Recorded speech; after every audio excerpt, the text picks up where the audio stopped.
Sumeko Lovers, ada yang tahu dengan Pasar Cinde Palembang?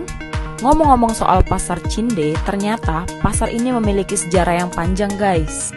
Pasar ini dibangun pada masa Kesultanan Palembang, yaitu pada tahun 1933, yang berlokasi di Jalan Sudirman Palembang, di mana awalnya diberi nama sebagai Pasar Lingkis guys. Dijelaskan oleh sejarawan Sumsel yaitu Kemas Ari Panji, berubahnya nama dari Lingkis menjadi Cinde karena adanya keterkaitan oleh makam Sultan Abdurrahman yang ada di belakang pasar. Nama Cinde sendiri berasal dari bahasa Hokian yang berarti tempat perbelanjaan. Jadi guys, dulunya pasar Cinde ini didominasi oleh penjual yang berasal dari masyarakat Tionghoa, di mana mereka menjajakan produk yang berasal dari Tiongkok dan wilayah sekitarnya. Sayangnya pasar Cinde sekarang hanya tinggal nama guys, karena bangunan pasar sudah dirobohkan. Sementara itu pembangunan yang baru direncanakan juga gagal total.